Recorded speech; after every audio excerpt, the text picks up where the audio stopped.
O Poder do Silêncio, por Anselme Grum. Tradução de Luiz Costa de Lucas Silva. Editora Vozes, canal Le Conde. Caros ouvintes, caso gostem do que aqui será lido, por favor, adquiram o livro. E caso gostem do meu trabalho, possam, devam e queiram auxiliá-lo, centavos serão bem-vindos, seja via Pix, PayPal, Apoia-se Vaquinha, ou também comprando livros pela lista de desejos da Amazon, livros esses que chegarão até mim para que sejam gravados, ou também tornando-se membro aqui do canal. Os links estão todos no descritivo deste e dos demais vídeos. Muito obrigada pela presença. Quem puder e quiser, por favor, curta, compartilhe, comente, inscreva-se no canal, caso já não o tenha feito. Eu peço também para que, por favor, orem por mim a Deus, nosso Senhor, e eu desejo a todos uma boa escuta, e desejo que Deus vos abençoe, vos guie e vos guarde. Paz de Cristo, meus caros. Seguimos para o 5º capítulo, Meditação nas Imagens Bíblicas. O método usual da meditação na vida monástica é a prece mântrica, ou a ruminatio, ligando a respiração à palavra, mas a tradição cristã compreende também outras formas de meditação. Ao meditarmos sobre uma imagem bíblica, formamos um quadro cada vez mais intenso da mesma, até que a absorvemos como realidade interna. Para os afeitos à estética ou pessoas de natureza contemplativa, o ato de absorver interiormente essas imagens é um caminho direto e apropriado para encontrar a paz e alcançar o silêncio. As imagens nos levam ao contato com o nosso verdadeiro modo de ser. Quando, através da imagem, harmonizamos-nos com nós mesmos, tornamo-nos sossegados e silenciosos. A palavra alemã Einbildung tem um sentido negativo associado à presunção, mas também uma conotação positiva associada à interiorização das imagens. Todo homem traz consigo imagens que interiorizou. Para o filósofo grego Platão, que pode ser ouvido aqui no canal, a educação existe para que o homem possa interiorizar a imagem divina. Só assim o homem se torna realmente um ser humano. Um homem educado não é aquele que muito sabe, e sim aquele que absorveu boas imagens. A mística alemã adotou esta concepção nos termos: Cristo é a imagem verdadeira de Deus, o retrato visível do Deus invisível. O homem se torna realmente humano quando absorve em si a imagem de Cristo. A este respeito, o mestre Eckhart disse que absorvemos o Cristo em nós e devemos refleti-lo externamente enquanto seu espírito se manifesta em nossas palavras e atos, podendo assim tornar-se visível. O propósito da espiritualidade cristã é nos ilustrarmos interiormente com as imagens da Bíblia, tal que através delas possamos revelar a nossa imagem original e não adulterada, dada por Deus a cada um de nós.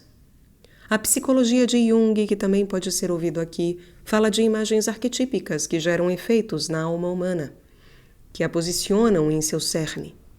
As imagens bíblicas que durante a meditação incorporamos levam-nos ao contato com este cerne do nosso caráter verdadeiro, com o nosso eu original, com a imagem que Deus nos deu e que nos libertam das máscaras que nós próprios adotamos, ou daquelas através das quais outras pessoas nos observam. A medicina alternativa hoje trabalha com o método da imaginação. Para combater as autoimagens frequentemente negativas, os enfermos devem formar a respeito de si mesmos imagens positivas. Mesmo tendo um poder de cura, algumas imagens utilizadas pela medicina alternativa têm um aspecto artificial, ao forjar a ideia de uma fonte de luz que dissipa toda a obscuridade. A Bíblia, no entanto, oferece-nos uma gama total de imagens curativas. Não precisamos criar as imagens, pois a Bíblia e a tradição espiritual as oferecem a nós já prontas. Quando incorporamos tais imagens, entramos em contato com o âmago da nossa personalidade, entramos em harmonia com nós mesmos e alcançamos o silêncio interior. Uma dessas imagens curativas é o templo. João narrou como Jesus pôs para fora do templo os mercadores, os cambistas, os bois, as ovelhas e as pombas. Esta imagem também pode referir-se a nós. Sentimos-nos frequentemente como se fôssemos estabelecimentos mercantis, com os pensamentos do comerciante a zunir na mente. Qual é o meu valor de câmbio no mercado aberto? E o de compra? Que fazer para alterar o meu valor? E esses pensamentos são obsessivos. São pensamentos e mais pensamentos superficiais voando para lá e para cá como pombos. Ao nos ligarmos à imagem, não precisamos fixar nela o pensamento. Na verdade, coloco-me à disposição para que, no ato da inalação, Cristo entre no meu estabelecimento mercantil e, ao soltar o ar, ele expulse de mim tudo o que perturba a minha paz interior. Depois de incorporar esta imagem por longo espaço de tempo, sinto-me outro. Fico interiormente amplo. Sinto em meu ser uma profunda paz e a compaixão divina, com a qual Cristo me preenche a alma. Eu próprio sou o templo de Deus. Através desta imagem, eu descubro o meu ser verdadeiro e paro de me depreciar. Não tenho mais que suportar meu caos interno. Não preciso mais enrijecer nem tensionar as costas, pois tenho poder para reunir tudo o que esteja disperso em meu ser. Quando incorporo em mim a imagem do templo, vivencio uma amplitude, uma beleza e uma liberdade internas. Posso visualizar de duas maneiras a entrada de Jesus em meu templo. Numa delas, como na história da Bíblia, Cristo expurga de mim tudo o que não pertence ao meu ser. A outra imagem se encontra em capitéis de igrejas romanas e góticas, onde feras selvagens são retratadas como domesticadas e louvando a Deus com sua força. Quando visualizo esta imagem, assim se define a situação. Eu não posso, de modo algum, jogar tudo para fora de mim. Quando o Espírito de Cristo vai até as feras que existem em mim, elas se transformam, passam a adornar o templo e a louvar a Deus em mim. Esta visualização é uma imagem da integração e não da divisão. Ambas as imagens são legítimas. Muitas coisas devem ser expurgadas por Cristo, pois confundem a ordem doméstica em nosso ser. Outras coisas devem ser transformadas. Outra imagem curativa é a da sarça ardente. Moisés reconheceu na sarça uma imagem da sua situação, incapacitado em lugar longínquo, no deserto, inútil para Deus. Nesta imagem podemos reconhecer a nós mesmos. Somos a sarça, vazios, consumidos, secos, sem valor. Porém, assim mesmo como somos, o esplendor de Deus brilha sobre nós. Podemos, portanto, aceitar a nossa realidade como ela é, na certeza de que, mesmo em nossa vacuidade, sentimos a luz de Deus a nos iluminar. Esta imagem também pode ser ligada à respiração. Ao respirar, idealizo que a luz de Deus, o fogo de Deus, invade-me, cumulando-me todo de luz e chamas. A sarça arde sem se queimar, o que significa que eu continuo totalmente eu mesmo, com a minha fraqueza, minha confusão, minha condição de homem comum. Nada preciso fazer comigo. Posso continuar sendo como sou. Esta imagem me liberta de toda a aflição de ter que me transformar e me conduz direto ao sossego interior. Ainda outra imagem é o nascimento de Jesus no estábulo. No estábulo do nosso coração nasce o menino Jesus. Ao incorporarmos esta imagem, sentimos a paz e o silêncio que dela emanam, e entramos em contato com a imagem original que Deus nos deu, a sua semelhança. Segundo Jung, o homem deve sempre proferir reiteradamente que ele é o estábulo onde Deus nasceu. Podemos então trazer Deus a tudo o que há em nós, crendo que Deus nasce em nossa realidade, tal como ela é, e que assim Ele renova tudo em nós. A fonte que brota em nós também é uma imagem bíblica curativa. Em nós reside a fonte do Espírito Santo. Também podemos ligar esta imagem à respiração. Na expiração é como se removêssemos o revestimento que veda a nossa fonte interior, atingindo assim o fundo de nossa alma, onde jorra a inesgotável fonte de Deus. Quando bebemos dessa fonte, tudo em nós vivifica e torna-se ameno, e nada escoará de nós, porque a fonte divina é inesgotável. No ato da inalação, podemos idealizar que o fluxo da fonte penetra todo o corpo, refrigerando-o e preenchendo-o com o Espírito de Deus. Outra imagem representativa do Espírito Santo é a chama. Segundo Henry Nouwen, que pode ser ouvido aqui no canal, costumamos ficar consumidos interiormente porque deixamos aberta a porta do nosso forno. A meditação significa fechar a porta e prestar atenção por dentro. Então, lá no fundo da alma, o Espírito Santo passa a arder, aquecendo-me com amor. Posso imaginar essa ardência permeando com calor e amor tudo o que está frio, endurecido, exaurido e vazio em mim. Imediatamente sinto-me outra vez cheio de vida, todo fogo e vigor. A imagem pode ser ligada tanto à respiração quanto a uma palavra. Por exemplo, enquanto pronuncio a prece de Jesus, posso ao mesmo tempo imaginar que Jesus vem ao meu templo, nasce no meu estábulo e põe-me em contato com a fonte interior. A Bíblia descreve com palavras as imagens sagradas que Deus nos oferece. A contemplação e absorção dessas imagens ou estátuas pode ser um socorro. A arte muitas vezes compôs e interpretou as imagens bíblicas a seu modo. Quando olhamos para essas imagens, sem tentar analisá-las, mas sentindo-nos unificados com elas, o poder sagrado das imagens bíblicas por fim penetra-nos o ser. Esquecemo-nos de nós mesmos e ficamos simplesmente na contemplação. Para os gregos, é justamente a visão o sentido pelo qual podemos vivenciar Deus. Theos, Deus, vem de theastai, mirar. Deus é aquele que se torna visível nas imagens bíblicas, ou na beleza da criação, ou num semblante humano. O fato de Paulo ter se dedicado à experiência mística da contemplação, na forma em que foi praticada nos cultos de mistério do primeiro século depois de Cristo, fica evidente em sua segunda carta aos Coríntios. Todos nós, de face descoberta, refletimos a glória do Senhor como um espelho e somos transformados nesta mesma imagem, sempre mais gloriosa pela ação do Senhor, que é Espírito. O Novo Testamento pode ser ouvido aqui no canal. Quando estou contemplando uma imagem, torno-me um com ela. Eu me transformo nela. E assim a imagem divina, com sua magnificência, brilha sobre mim. No processo da absorção de imagens bíblicas é útil se eu me sentar no interior de uma igreja que me toca. Numa igreja romana, posso realizar a experiência de que sou um templo de Deus. Estou salvo em Deus, e eu mesmo sou o lugar onde Deus reside. E se Deus reside em mim, estou em casa, sinto-me acolhido, integrado no externo e no interno. Quando me sento em silêncio por longo tempo numa igreja gótica, passo a sentir-me outro.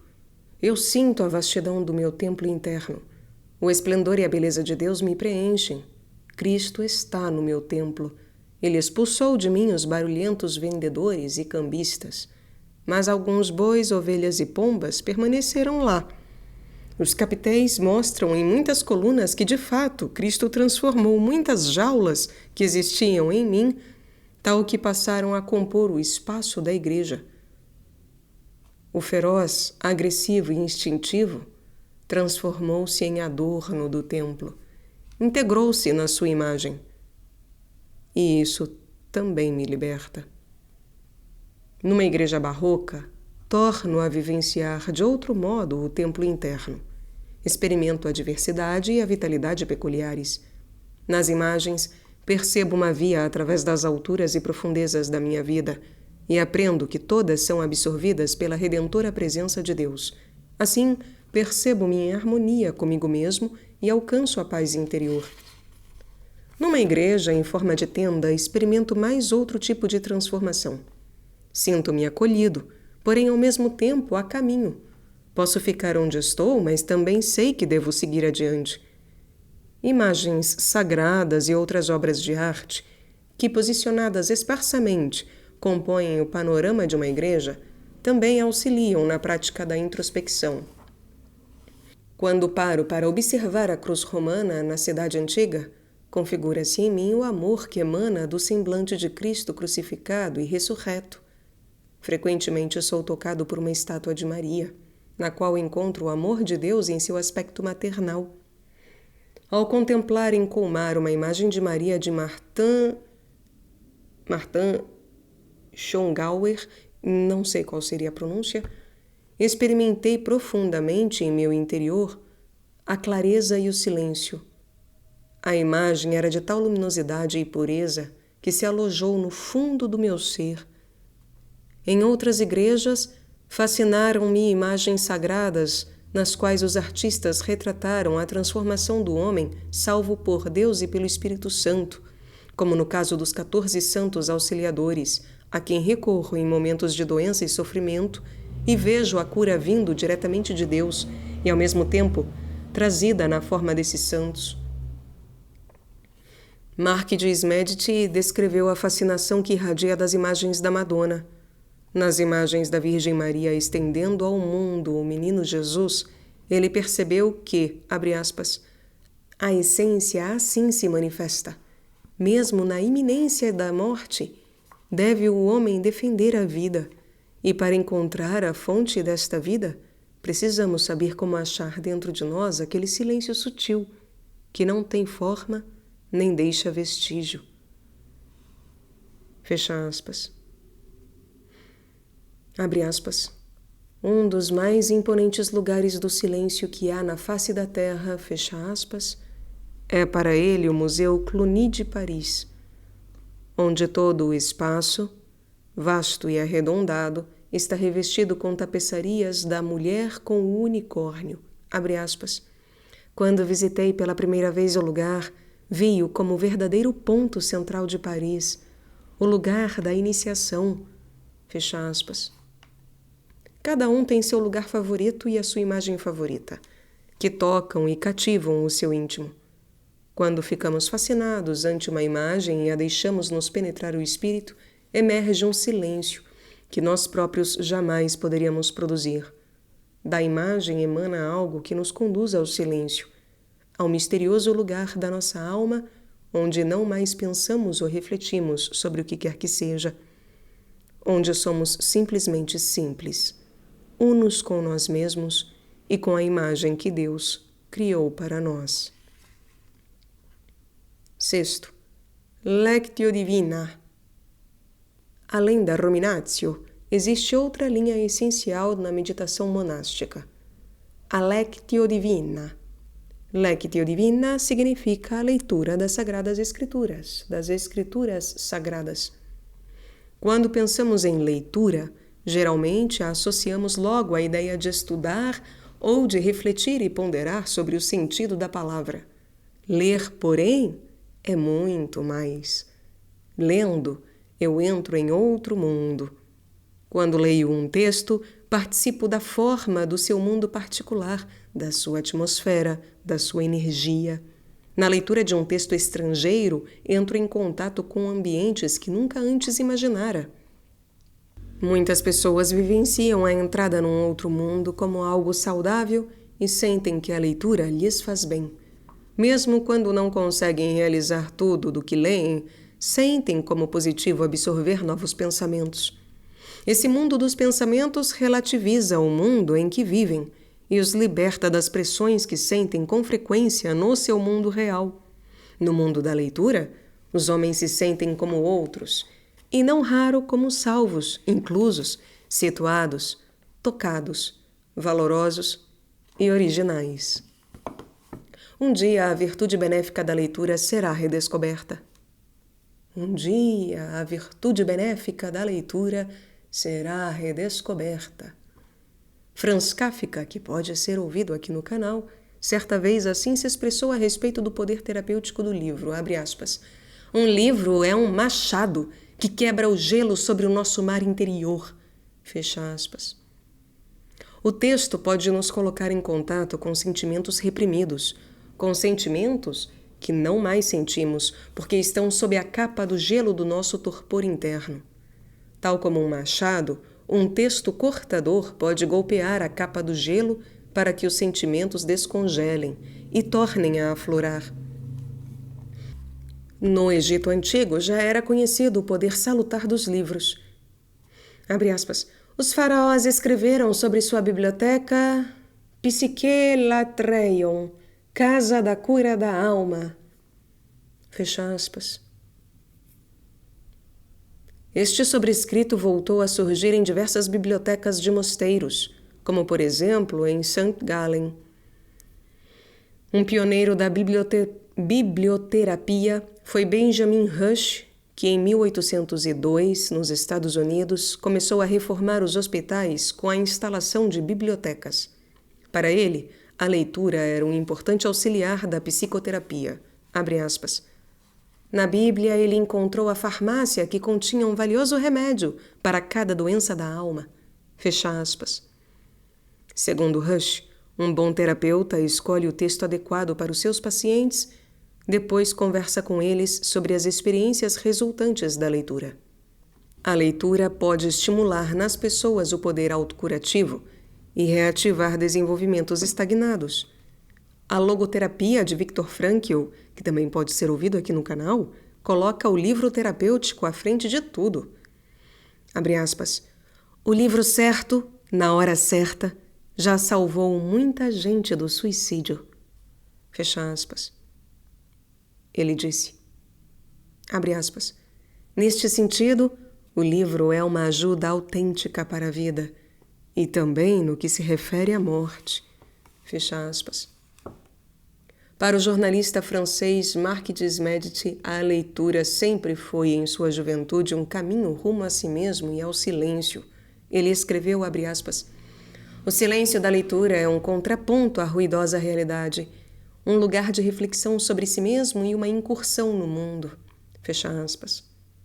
A respeito da fascinação do livro dos médiuns, escreveu ele, abre aspas, diante de um livro, estamos plenamente a sós, mergulhados num silêncio absoluto. É um momento de plena graça, um ato simultâneo de esquecimento e aprofundamento, um mergulho no fundamento original da psique. Fecha aspas. Talvez os pintores medievais tivessem em vista a virtude de cura e, ao mesmo tempo, de libertação da leitura, ao retratar Maria como uma mulher que lê. Em muitas imagens, Maria está lendo quando o anjo Gabriel vem lhe comunicar o nascimento do seu filho. Inclusive, junto ao berço, Maria foi retratada a ler. E também montada sobre o asno durante a fuga para o Egito, ela está lendo um livro. Ao ler, ela entra no mundo de Deus. A leitura a torna capaz de entender claramente o que lhe acontece. E, como na fuga para o Egito, anula o poder do mundo inimigo e ameaçador.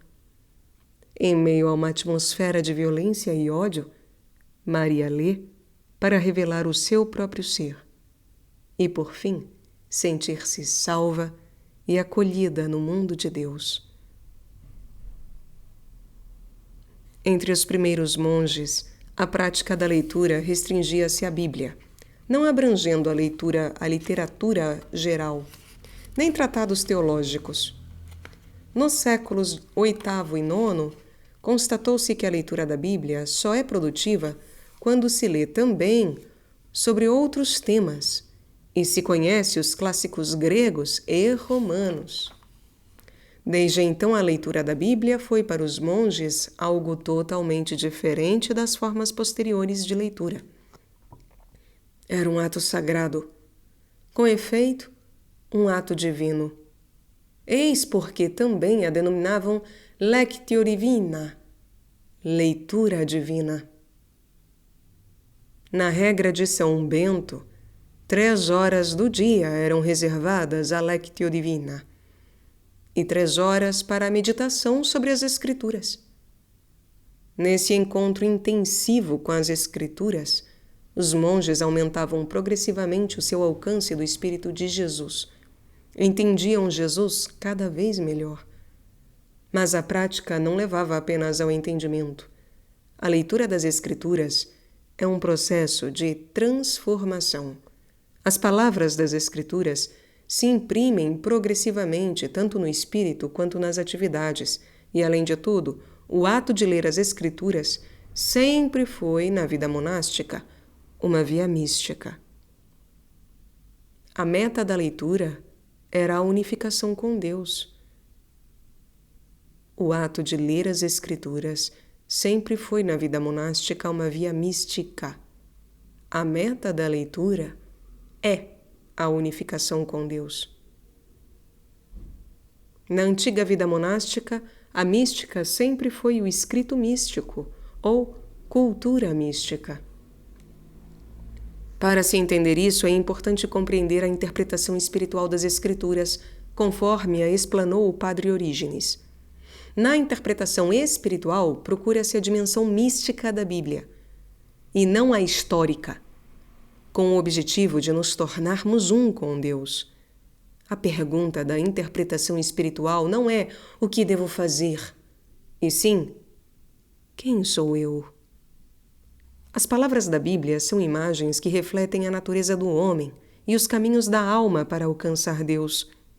Aquele que se entrega a tais imagens está praticando a verdadeira contemplação. Este enxerga nas palavras o mistério do Deus invisível e escuta o Deus inaudível e imperceptível que lhe fala.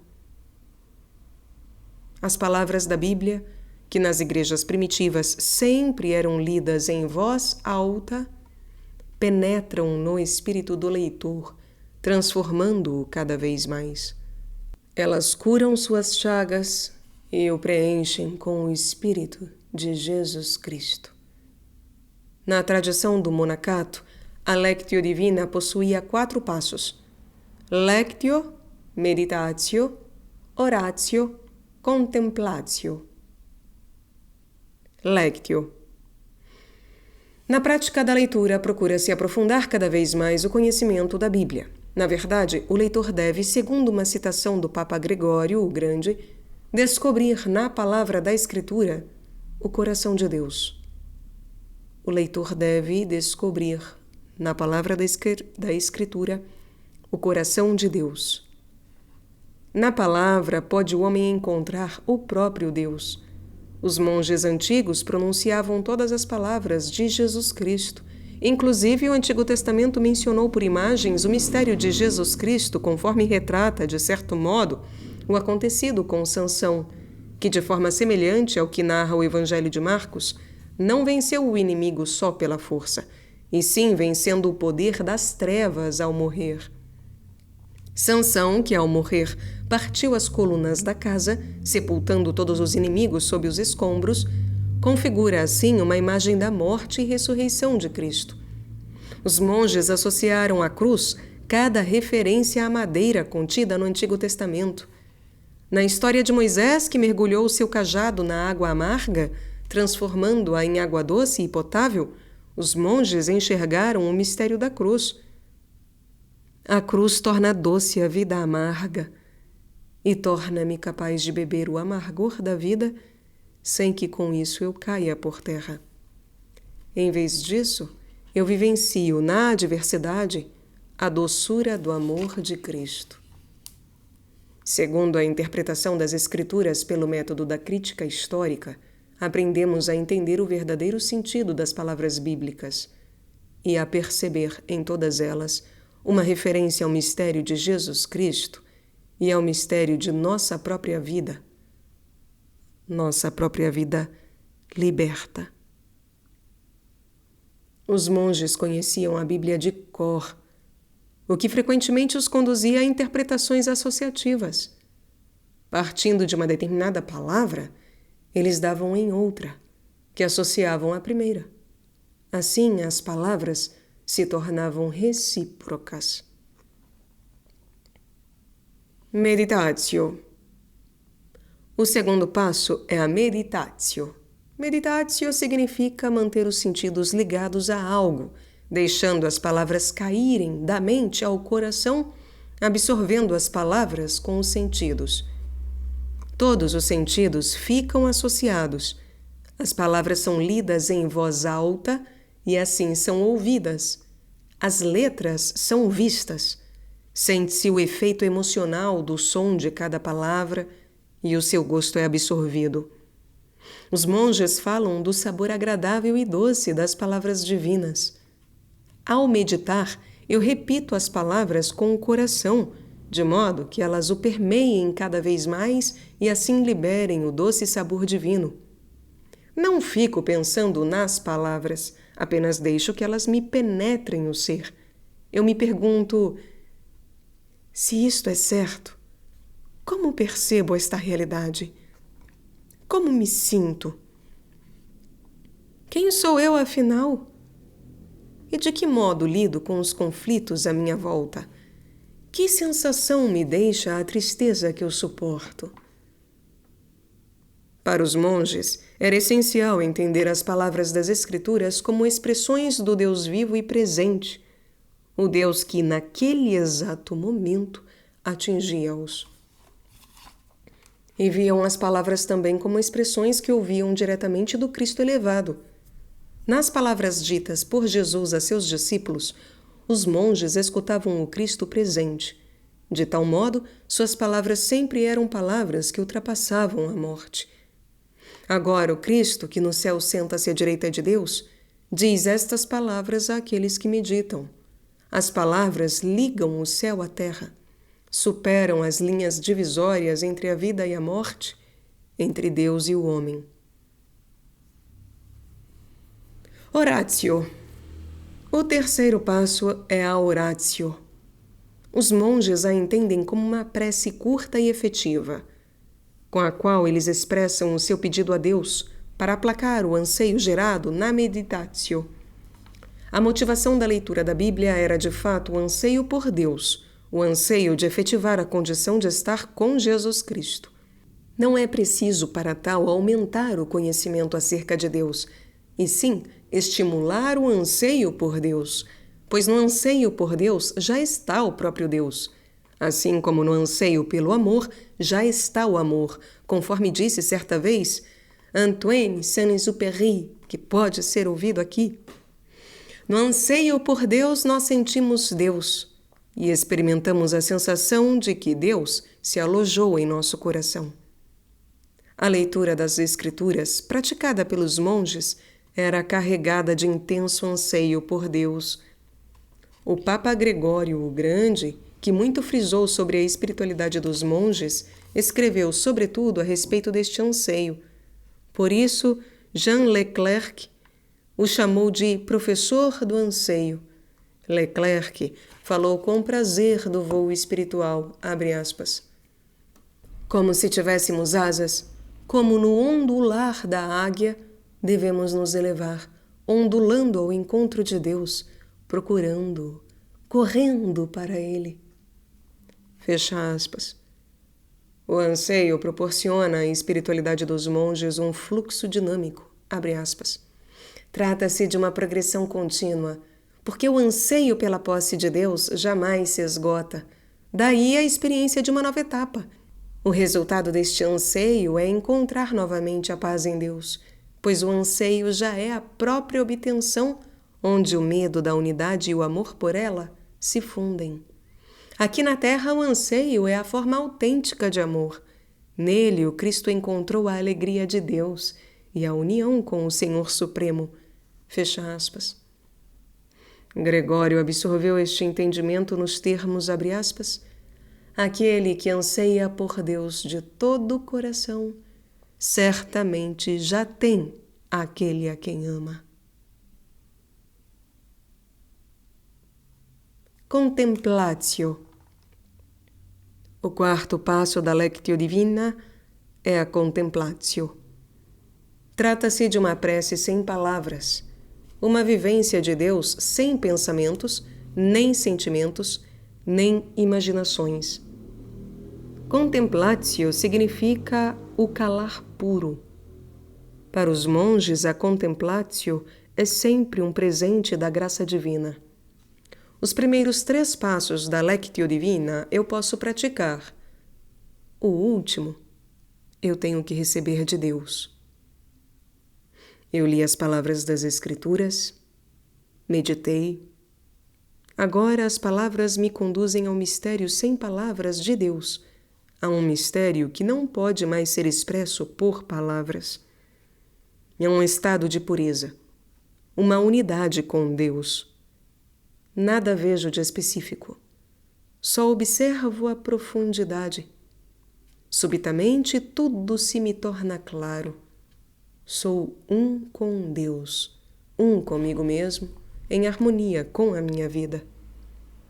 O Papa Gregório descreveu a natureza da contemplatio numa cena de vida de São Bento.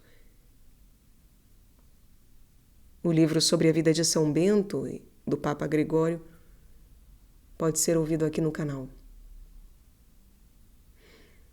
Num só instante, Bento enxergou o mundo inteiro, viu-o em sua profundidade. Ele era um com tudo o que existe.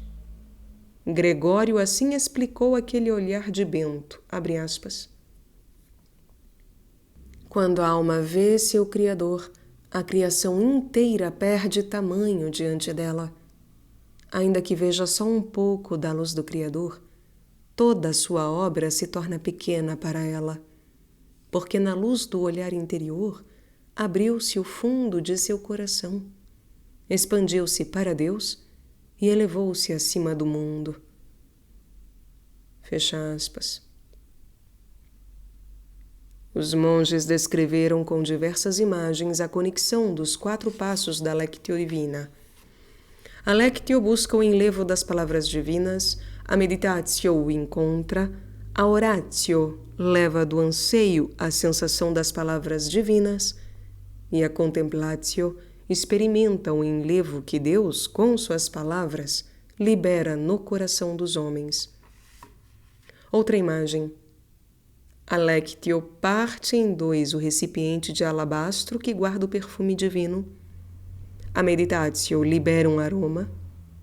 A Oratio leva do anseio ao pleno perfume. E a Contemplatio sente o aroma. Sem Meditatio, a Lectio se torna seca, mas sem Lectio, a Meditatio cai no perigo de perder o controle. E assim sendo, todos os 4 passos nos conduzem cada vez mais fundo ao mistério do amor divino evocado em cada palavra da Bíblia. Eu poderia convidá-los, cara leitora, caro leitor, ouvintes, a experimentar um dia este método dos monges, ainda que pareça estranho. Não se detenham ante a ideia de que, ao ler, normalmente começamos logo a ponderar e a acionar o entendimento. Para a Lectio Divina, abram no capítulo 15 do Evangelho de João. Sentem-se tranquilamente e estabeleçam que Cristo, entronizado ao lado de Deus em sua glória, neste momento está falando com vocês pessoalmente. Ele diz palavras que ligam céu e terra, que dissera perante a morte e que agora, ressurrecto e elevado por Deus, diz a vocês. No ato da leitura, manifesta-se em vocês automaticamente o senso crítico, e vocês perguntam se essas palavras partiram realmente de Jesus ou se são apenas obra de João. Nosso entendimento é importante, mas agora, na meditação, vocês devem dizer: as dúvidas ficam para amanhã. Agora, neste exato momento, eu simplesmente absorvo as palavras, tal como são. Ajo como crendo nelas e me pergunto como me sinto, considerando essas palavras como autêntica realidade. Então vocês tomam a Bíblia nas mãos e começam a ler devagar. Se sentirem o toque de uma palavra, fixem-na e deixem-na cair em seu coração.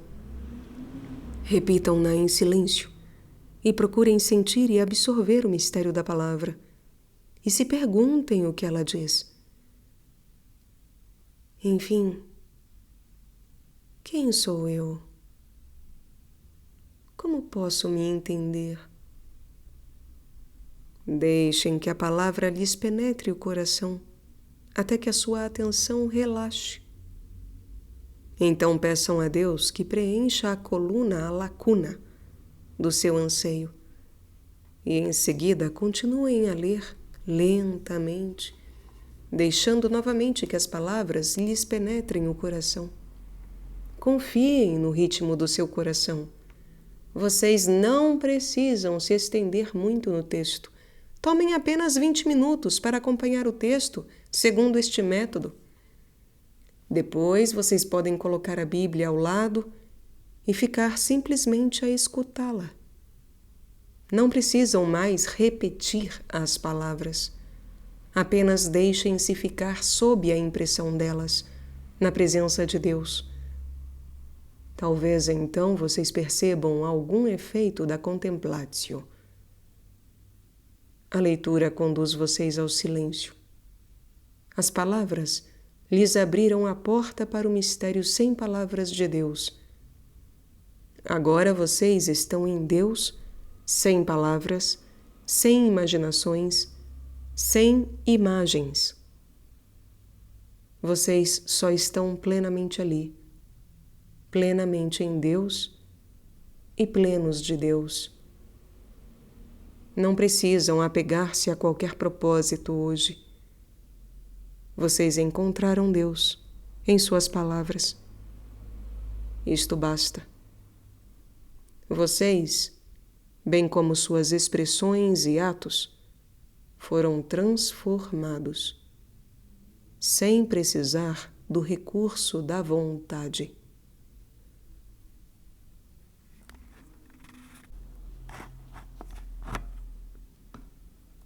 Capítulo 15 do Evangelho de São João. Eu sou a verdadeira vide, e meu Pai é o vinhateiro. Toda a vara que não dá fruto em mim, ele a cortará, e toda a que der fruto, podá-la-á, para que dê mais abundante fruto. Vós já estáis puros em virtude da palavra que vos anunciei. Permanecei em mim, e eu permanecerei em vós. Como a vara não pode de si mesma dar fruto, se não permanecer na videira, assim também vós, se não permanecerdes em mim. Eu sou a videira, vós as varas. O que permanece em mim e eu nele, esse dá muito fruto, porque sem mim nada podeis fazer. Se alguém não permanecer em mim, será lançado fora, como a vara, e secará. Depois, enfeixá-lo-ão, lançá-lo-ão no fogo, e arderá. Se permanecerdes em mim, e as minhas palavras permanecerem em vós, pedireis tudo o que quiserdes, e ser-vos-á concedido.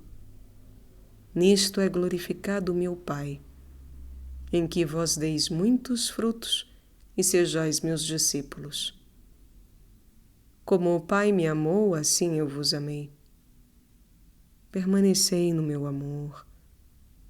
Se observardes os meus preceitos, permanecereis no meu amor, como eu observei os preceitos de meu Pai, e permaneço no seu amor.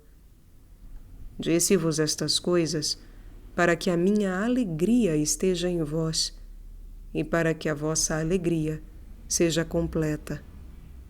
O meu preceito é este: amai-vos uns aos outros, como eu vos amei. Não há maior amor do que dar a própria vida pelos amigos. Vós sois meus amigos, se fizerdes o que vos mando. Não mais vos chamarei servos, porque o servo não sabe o que faz o seu senhor, mas chamo-vos amigos, porque vos dei a conhecer tudo o que ouvi de meu Pai.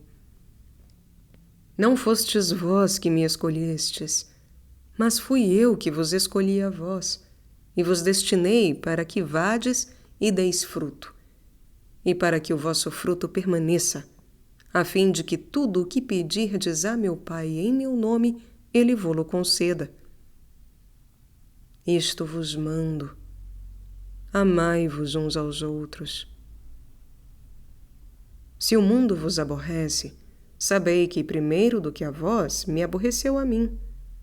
Se fosseis do mundo, o mundo amaria o que era seu.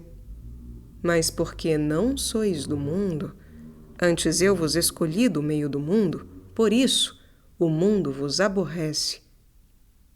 Lembrai-vos da palavra que eu vos disse: não é o servo maior que o Senhor. Se eles me perseguiram a mim, também vos hão de perseguir a vós. Se guardaram a minha palavra, também hão de guardar a vossa. Mas tudo isso vos farão por causa do meu nome, porque não conhecem aquele que me enviou. Se eu não tivesse vindo e não lhes tivesse falado, não teriam culpa. Mas agora não tem desculpa do seu pecado. Aquele que me aborrece, aborrece também meu Pai. Se eu não tivesse feito entre eles tais obras, quais nenhum outro fez, não teriam culpa. Mas agora viram-nas. E, contudo, odeiam-nos, a mim e a meu Pai.